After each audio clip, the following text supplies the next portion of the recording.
Praise the Lord. ദൈവനാമം ഉണ്ടായിരിക്കട്ടെ. കർത്താവിൻ്റെ സന്നിധിയിൽ രാവിലെ കാലമായിരിക്കുമ്പോൾ പ്രിയ മക്കളെ ഇന്ന് ചിന്തിക്കുവാൻ ആഗ്രഹിക്കുന്ന വിഷയം പൗലോസ് അപ്പോസ്തലൻ ഒരു മാതൃകാ പ്രവർത്തകനായിരുന്നു എന്നുള്ളതിനെ കുറിച്ചാണ്.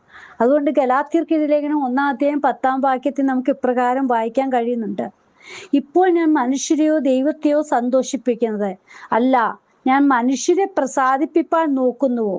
ഇന്നും ഞാൻ മനുഷ്യരെ പ്രസാദിപ്പിക്കുന്നുവെങ്കിൽ ക്രിസ്തുവിൻ്റെ ദാസനായിരിക്കില്ല. നോക്കൂ, മനുഷ്യനെ പ്രസാദിപ്പിക്കാത്ത ഒരുവനായിരുന്നു പൗലോസ് അപ്പോസ്തലൻ. ഇന്നെന്താണ് പ്രിയ മക്കളെ, മനുഷ്യരെ എങ്ങനെ പ്രസാദിപ്പിക്കണം?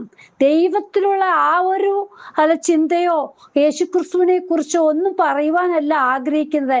മനുഷ്യരെ പ്രസാദിപ്പിക്കണം, അവരെ എങ്ങനെയൊക്കെ ആകർഷിക്കണം, അവരിലേക്ക് അതായത് യേശുവിനെ കുറിച്ചല്ല, നമ്മളെ എങ്ങനെയാണ് അവരിലേക്ക് കൊടുക്കേണ്ടത്, എങ്ങനെ. ഹല്ലേലൂയ. പക്ഷെ ഇവിടെ നോക്കൂ, യേശുക്രിസ്തുവിനെയാണ് സാക്ഷീകരിക്കുന്നത്. മനുഷ്യരെ പ്രസാദിപ്പിക്കാത്ത ഒരുവനായിരുന്നു പൗലോസ് അപ്പോസ്തലൻ.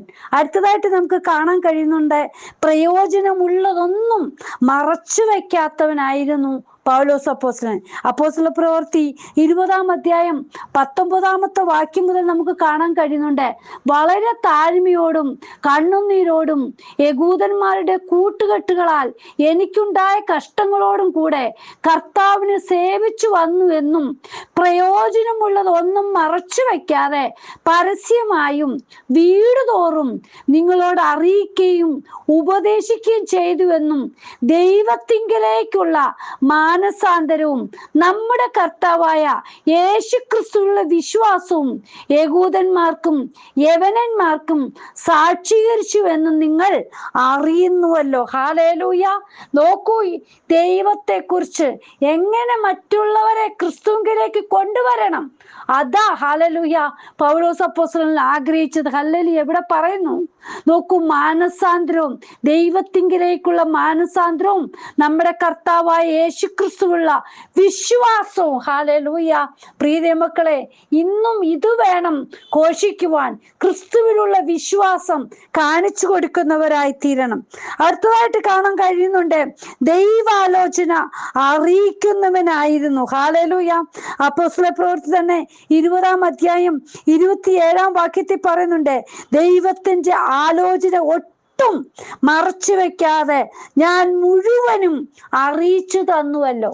ഇന്നെങ്ങനെയാ നമ്മൾ മനുഷ്യരെ പ്രസാദിപ്പിക്കുവാൻ വേണ്ടി കർത്താവ് പച്ചൻ എന്തു പറഞ്ഞു അത് ഹല്ലേലൂയ മനുഷ്യരെ പ്രസാദിപ്പിക്കുവാൻ ഉള്ളതാണെങ്കിൽ പറയും, അല്ലാത്തതാണെങ്കിൽ അത് മറച്ചു വെച്ചിട്ട് മനുഷ്യർക്ക് വേണ്ടുന്നത് മാത്രം പറയുവാൻ ഇരിക്കുന്ന ജീവിതങ്ങൾ. പക്ഷെ ഇവിടെ പറയുന്നുണ്ട്, ദൈവാലോചന അറിയിക്കുന്നവൻ, അതായത് ദൈവത്തിന്റെ ആലോചന ഒട്ടും മറച്ചു വെക്കാതെ ഞാൻ മുഴുവനും അറിയിച്ചു തന്നത് നിങ്ങൾ ഓർക്കുന്നുവല്ലോ. ഹല്ലേലൂയ. അടുത്തതായിട്ട് നോക്കൂ, വചനത്തിൽ മായം ചേർക്കാത്തവനായിരുന്നു.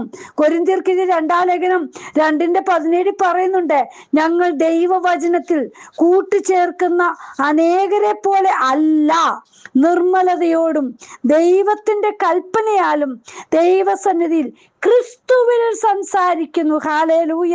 പ്രിയ മക്കളെ, ഇന്ന് എങ്ങനെയാ സംസാരിക്കുന്നത് എന്ന് നാം തന്നെ ഒന്ന് ചിന്തിച്ചു നോക്കുക. അടുത്തതായിട്ട് കൊരിന്ത്യർക്ക് 2-4 മുതലുള്ള വാക്യത്തിൽ കാണാൻ കഴിയുന്നുണ്ട്, അതുകൊണ്ട് ഞങ്ങൾക്ക് കരുണ ലഭിച്ചിട്ട് ഈ ശുശ്രൂഷ ഉണ്ടാകയാൽ ഞങ്ങൾ അധൈര്യപ്പെടാതെ ലജ്ജാകരമായ രഹസ്യങ്ങളെ ത്യജിച്ച് ഉപായം പ്രയോഗിക്കാതെയും ദൈവവചനത്തിൽ കൂട്ടുചേർക്കാതെയും സത്യം വെളിപ്പെടുത്തുന്നതിനാൽ ദൈവസന്നിധിയിൽ സകല മനുഷ്യരുടെയും മനസാക്ഷിക്ക് ഞങ്ങളെ തന്നെ ബോധ്യമാക്കുന്നു. എന്നാൽ ഞങ്ങളുടെ സുവിശേഷം മറഞ്ഞിരിക്കുന്നു എങ്കിൽ നശിച്ചു പോകുന്നവർക്കത്രേ മറഞ്ഞിരിക്കുന്നു. ഹല്ലേലൂയ. നോക്കൂ, ഉള്ളതുപോലെ മറച്ചു വെക്കാതെ പറയുന്ന ഒരു സ്വഭാവം ഹല്ലേലൂയ പൗലോസ് അപ്പോസ്തലനുണ്ടായിരുന്നു. അടുത്തതായിട്ട് നോക്കൂ, പ്രമാണികളുടെ പ്രീതി അന്വേഷിക്കാത്തവനായിരുന്നു. ഗലാത്യർക്ക് ലേഖനം 2-ാം അധ്യായം 6-ാം വാക്യത്തിൽ പറയുന്നുണ്ട്, പ്രമാണികളായവരോ അവർ പണ്ട് എങ്ങനെയുള്ളവരായിരുന്നാലും എനിക്കേതുമില്ല, ദൈവം മനുഷ്യന്റെ മുഖം നോക്കുന്നില്ല, പ്രമാണികൾ എനിക്ക് ഒന്നും ഗ്രഹിച്ചു തന്നിട്ടുമില്ല. ഹല്ലേലൂയ. പ്രീതിമക്കളെ നോക്കൂ, ദൈവം മനുഷ്യന്റെ മുഖം നോക്കുന്നില്ല. ഇന്നെങ്ങനെയാണ് പ്രമാണികളെ പ്രീതിപ്പെടുത്തുവാനാണ് എല്ലാവരും നോക്കുന്നത്. ഹല്ലേലൂയ. അടുത്തതായിട്ട് നോക്കൂ, മനുഷ്യപ്രസാദമോ മുഖസ്തുതിയോ ഇല്ലാത്ത, ഹല്ലേലൂയ, 1 തെസ്സലോനിക്കർ 2-ാം അധ്യായം 4-5 വാക്യത്തിൽ പറയുന്നുണ്ട്, ഞങ്ങളെ സുവിശേഷം പരമേൽപ്പിക്കേണ്ടതിന് ഞങ്ങൾ ദൈവത്തിന് കൊള്ളാകുന്നവരായി തെളിഞ്ഞതുപോലെ ഞങ്ങൾ മനുഷ്യരെ അല്ല, ഞങ്ങളുടെ ഹൃദയം ശോധന ചെയ്യുന്ന ദൈവത്തെ അത്രേ പ്രസാദിപ്പിച്ചുകൊണ്ട് സംസാരിക്കുന്നത്. നിങ്ങൾ അറിയും പോലെ ഞങ്ങൾ ഒരിക്കലും മുഖസ്തുതിയോ ദ്രവ്യാഗ്രഹത്തിന്റെ ഉപായമോ പ്രയോഗിച്ചിട്ടില്ല. ദൈവം സാക്ഷി. ഹല്ലേലൂയ. പ്രിയമക്കളെ, ഇന്നെന്താണ് ഹല്ലേലൂയ നടക്കുന്നത്? മുഖസ്തുതി നോക്കി ദ്രവ്യാഗ്രഹത്തിന് വേണ്ടി എന്തും ചെയ്യുവാൻ മടി കാണിക്കാതെ ഇരിക്കുന്ന ജീവിതങ്ങൾ. പ്രിയമക്കളെ, ഇത് നോക്കൂ, ജീവിതത്തിൽ കഷ്ടങ്ങള് പ്രയാസങ്ങൾ എല്ലാം സഹിച്ച പൗലോസ് അപ്പോസ്തലൻ മുഖസ്തുതിയോ മനുഷ്യരുടെ പ്രസാദമോ നോക്കാതെ ഉള്ളതുപോലെ പറയുന്ന സ്വഭാവം. ഹല്ലേലൂയ. പ്രിയമക്കളെ, നമ്മുടെ കർത്താവും അത് തന്നെ ആഗ്രഹിക്കുന്നത്. ഹല്ലേലൂയ. ദൈവത്തെ പ്രസാദിപ്പിക്കുന്നവരായി തീരുവാനാണ് ദൈവം ആഗ്രഹിക്കുന്നത്. ഇന്ന് നിങ്ങളും എങ്ങനെയുള്ളവരാണ്? ഹല്ലേലൂയ. അടുത്തതായിട്ട് നോക്കൂ, മനുഷ്യമാനം അന്വേഷിക്കാത്തവനാ. തെസ്സലോനിക്കരുടെ 1-ാം ലേഖനത്തിൽ തന്നെ 2-ാം അധ്യായം 6 മുതലുള്ള വാക്യത്തിൽ പറയുന്നുണ്ട്, ക്രിസ്തുവിന്റെ അപ്പോസ്തലന്മാർ എന്ന അവസ്ഥയ്ക്ക് ഘനത്തോടെ ഇരിപ്പാൻ കഴിവുണ്ടായിട്ടും ഞങ്ങൾ മനുഷ്യരോട്, നിങ്ങളോടാകട്ടെ മറ്റുള്ളവരോടാകട്ടെ, മാനം അന്വേഷിച്ചില്ല. ഒരമ്മ തന്റെ കുഞ്ഞുങ്ങളെ പോറ്റും പോലെ ഞങ്ങൾ നിങ്ങളുടെ ഇടയിൽ ആർദ്രത ഉള്ളവരായിരുന്നു. ഇങ്ങനെ ഞങ്ങൾ നിങ്ങളെ ഓമനിച്ചുകൊണ്ട് നിങ്ങൾക്ക് ദൈവത്തിന്റെ സുവിശേഷം പ്രസംഗിപ്പാൻ മാത്രമല്ല, നിങ്ങൾ ഞങ്ങൾക്ക് പ്രിയരാകിയാൽ ഞങ്ങളുടെ പ്രാണനും കൂടെ വെച്ചു തരുവാൻ ഒരുക്കമായിരുന്നു. ഹല്ലേലൂയ. പ്രിയമക്കളെ നോക്കൂ, ഹല്ലേലൂയ, മനുഷ്യമാനം അന്വേഷിക്കാത്ത, ഹല്ലേലൂയ, തങ്ങളെ തന്നെ അപ്പന് വേണ്ടി സമർപ്പിക്കുന്ന ജീവിതം, ഹല്ലേലൂയ, കാഴ്ചവെച്ച ഒരുവനായിരുന്നു പൗലോസ് അപ്പോസ്തലൻ. ഹല്ലേലൂയ. ഇവിടെ പറഞ്ഞത് എങ്ങനെയാണ്? ഇപ്പോൾ ഞങ്ങൾ മനുഷ്യരെയോ ദൈവത്തെയോ സന്തോഷിപ്പിക്കുന്നല്ല, ഞാൻ മനുഷ്യരെ പ്രസാദിപ്പിക്കാൻ നോക്കുന്നുവോ? ഇന്നും ഞാൻ മനുഷ്യരെ പ്രസാദിപ്പിക്കുന്നുവെങ്കിൽ ക്രിസ്തുവിന്റെ ദാസനായിരിക്കില്ല. പ്രിയ മക്കളെ, നമ്മൾ ക്രിസ്തുവിനെ പ്രസാദിപ്പിച്ച് ക്രിസ്തുവിന്റെ ഇഷ്ടം ചെയ്യുന്നവരായി തീരട്ടെ. മനുഷ്യന്റെ ഹല്ലേലൂയ ആ പ്രസാദമൊക്കെ മാറ്റിവെച്ച് ക്രിസ്തുവിൽ കേന്ദ്രീകൃതമായി നമ്മുടെ ജീവിതം മുന്നോട്ട് കൊണ്ടുപോകാൻ ദൈവം സഹായിക്കട്ടെ. ഹല്ലേലൂയ. നമുക്ക് എങ്ങനെ പൗലോസ് അപ്പോസ്തലൻ മാതൃകയായി തീർന്നോ അതുപോലെ നമുക്കുമായി തീരാം. ജീവിതത്തിൽ കഷ്ടങ്ങൾ പ്രയാസങ്ങൾ എല്ലാം നേരിടേണ്ടി വന്നാലും അതെല്ലാം ക്രിസ്തു നിമിത്തം എല്ലാം ചപ്പും ചവറുമെന്ന് എണ്ണിയ ആ പൗലോസ് അപ്പോസ്തലനെ പോലെ നമ്മുടെ ജീവിതവുമായി തീരട്ടെ.